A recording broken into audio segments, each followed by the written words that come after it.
बलूचिस्तान का अमन एक मरतबा फिर शरपसंदों के निशाने पर है।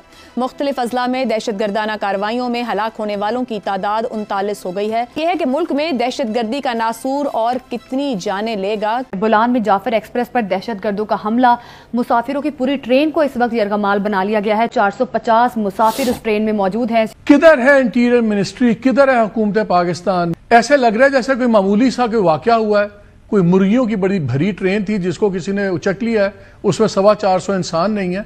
गवर्नमेंट कहां पे है? ये बिजनेस एज नॉर्मल क्यों चल रहा है? इंटीरियर मिनिस्ट्री कहां पे है राना साहब? तो आप जहन्नुम के कुत्तों से निगोशिएट कर सकते हैं ना, आप बलूचिस्तान लिबरेशन आर्मी के साथ कोई गुफ्तगू निगोशिएट कर सकते हैं। इनके एक्सटर्नल एजेंडाज है, ये बाहर के गैर मुल्की दहशतगर्दी है जो पाकिस्तान तोड़ने के लिए की जा रही है। जब नरेंद्र मोदी कहता है कि आप कश्मीर में छेड़छाड़ करेंगे तो आप बलूचिस्तान से हाथ धो बैठेंगे, बलूचिस्तान अलग हो जाएगा, इंडियन प्राइम मिनिस्टर आपको थ्रेट दे रहा है। उससे आप अंदाजा कीजिए कि किस स्केल के ऊपर इंसर्जेंसीज को डेवलप किया जा रहा था बलूचिस्तान में और पाकिस्तान के खैबर के सूबे में। बलूच विद्रोहियों ने बलूचिस्तान की राजधानी क्वेटा से खैबर पख्तूनख्वा के पेशावर जा रही एक ट्रेन को हाईजैक कर लिया। ये ट्रेन अभी भी बलूचिस्तान लिबरेशन आर्मी के कब्जे में है। हाईजैक हुई जाफर एक्सप्रेस में अभी भी 200 से ज्यादा बंधक हैं, जिनमें से लगभग सभी पाकिस्तानी सेना, पुलिस और ISI के अधिकारी हैं। बलूच लिबरेशन आर्मी यानी BLA ने इस ट्रेन को क्वेटा से 160 किलोमीटर दूर सिबी शहर के पहाड़ी इलाकों में खड़ा कर रखा है।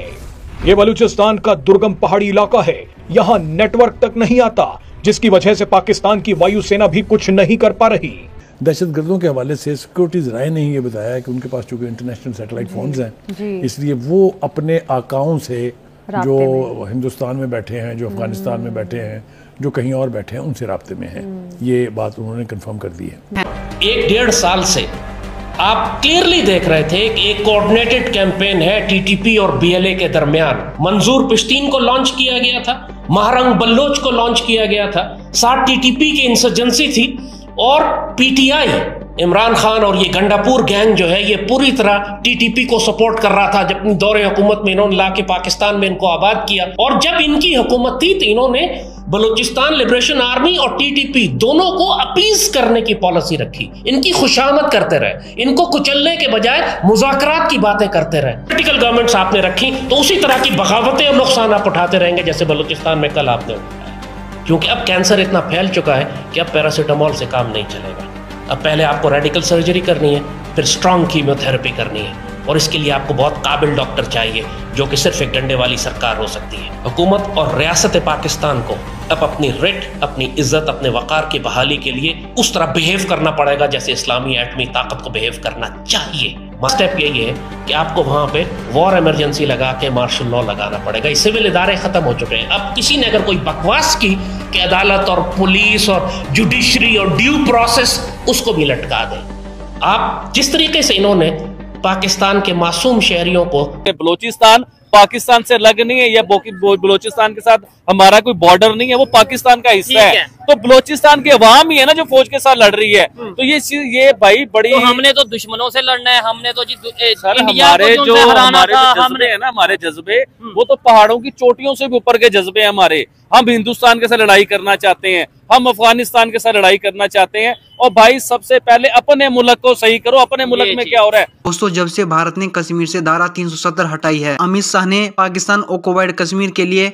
लेजिस्लेटिव असेंबली की 24 सीटें रखी हैं, तब से पाकिस्तान में पाकिस्तान ऑक्युपाइड कश्मीर को लेकर डर का माहौल है। क्योंकि कई बार रक्षा मंत्री राजनाथ सिंह और गृह मंत्री अमित शाह ने अपने भाषणों में POK लेने की बात कही है। भारत अब POK लेने को तैयार है क्योंकि पाकिस्तान के खस्ताहाल हालात हैं। TTP के हमले बढ़ रहे हैं, बलूचिस्तान में आजादी की जंग चल रही है। बलूच लोग इस्लामाबाद में पाक फौज के अत्याचारों के खिलाफ प्रोटेस्ट कर रहे हैं और POK में पाक फौज के खिलाफ विद्रोह हो रहा है। पाकिस्तान TTP का सामना नहीं कर पा रहा है तो भारतीय सेना का क्या करेगा? लाल टोपी कह रहा है कि भारत पाकिस्तान के खिलाफ युद्ध की तैयारी कर रहा है क्योंकि भारत अखंड भारत बनाना चाहता है, इसलिए पाकिस्तान को ठोकने के लिए भारत TTP का इस्तेमाल कर रहा है। दोस्तों, इस लाल टोपी का डर अच्छा है क्योंकि जिस तालिबान को पाकिस्तान ने पाला पोसा, आज वही तालिबान और TTP पाकिस्तान की बजाने में लगे हैं। इसी तरह बलूचिस्तान लिबरेशन आर्मी के तमाम दहशतगर्द जो आपने पकड़े हैं, उनको पूरे बलूचिस्तान की हाईवेज पे और चौकों पे फांसियां लटका दें।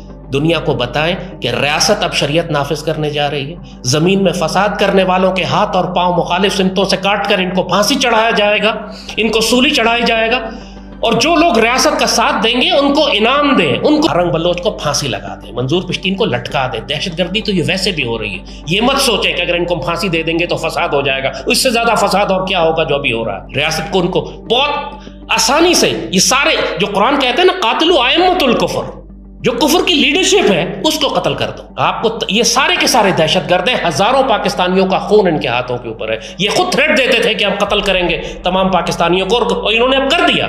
जो सैकड़ों मुसलमान और पाकिस्तानी और दूसरे सूबों से ताल्लुक रखने वाले लोग बलूचिस्तान में कल कत्ल हुए, उनके खून का हिसाब इनको अब देना पड़ेगा और रियासत को लेना पड़ेगा और अदल नाफिज करना पड़ेगा।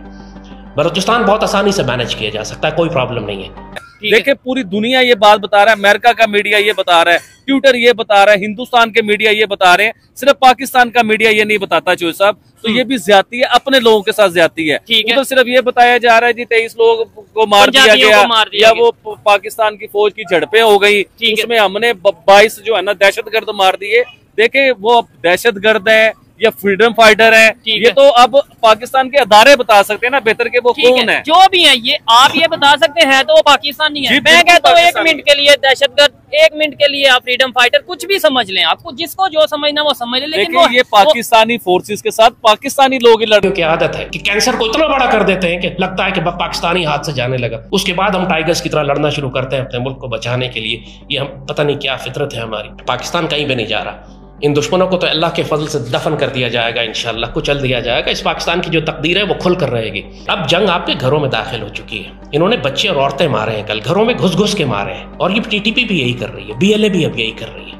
ये रहम के काबिल नहीं है। दहशतगर्दों को दहशत ज़दा करना पड़ेगा, सख्त सख्ती करनी पड़ेगी। लेकिन जैसे कहा उससे पहले कोई प्रॉब्लम यह है कि कोई करने वाला नहीं है।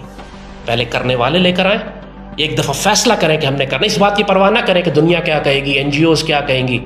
और एक बात मैं बड़ी साफ बता दूं, जहां पर भी आपने रॉथस्चाइल्ड फैमिली को लेकर आए हैं, जहां पे भी आप इसराइल के बानी खानदान को लाकर आपने जगह दी है कि तुम यहां से आके मादनियात और कीमती वसाइल और ज़खायर निकालो, उस पूरे सूबे में, उस पूरे मुल्क में उन्होंने हमेशा आग लगा दी है, क्योंकि वो उस सूबे को क्योस और अनारकी में रखकर वहां से अपने खजाने निकालना चाहते हैं ताकि उस रियासत को ना। कांगो में इन्होंने ये किया, बलूचिस्तान में ये कर रहे हैं, कुर्दिस्तान में इन्होंने ये किया। सारा कुर्दिस्तान का तेल निकाल के इसराइल जा रहा है, इसराइल कमा रहा है। अभी आपने जब बैरक गोल्ड को आपने बलूचिस्तान का सोना दिया है, यहाँ पर आपने इनको एग्रीमेंट और कॉन्ट्रैक्ट दिए हैं, उसके बाद ये सारी आग भड़क गई है। ये रॉथस्चाइल्ड फैमिली है, ये वो लोग हैं जो इसराइल के बानी खानदान है। उसको आपने पाकिस्तान की रियासत का खजाना कैसे दे दिया?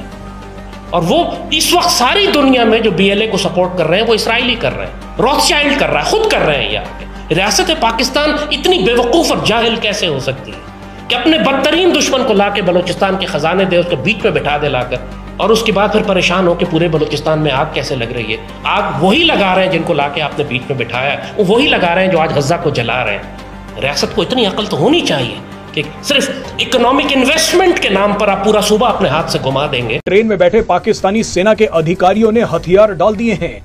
वो इतने घबरा गए हैं कि वो बलूचों से अपनी जिंदगी की भीख मांग रहे हैं। पाकिस्तान के एक ह्यूमन राइट एक्टिविस्ट ने कहा है कि पाकिस्तान की सेना का इतिहास हमेशा से आत्मसमर्पण का ही रहा है। आरिफ ने एक तीखा तंज कसते हुए कहा कि ट्रेन में बैठे पाकिस्तान के 200 बहादुर सैनिकों ने मुट्ठी भर बलूच फ्रीडम फाइटर्स के सामने सरेंडर कर दिया है। ये पाकिस्तानी सैनिक सिर्फ निहत्थों से लड़ना जानते हैं, आम जनता को मारना जानते हैं। आप इसे पाकिस्तानी सेना का दूसरा सबसे बड़ा सरेंडर बोल सकते हैं।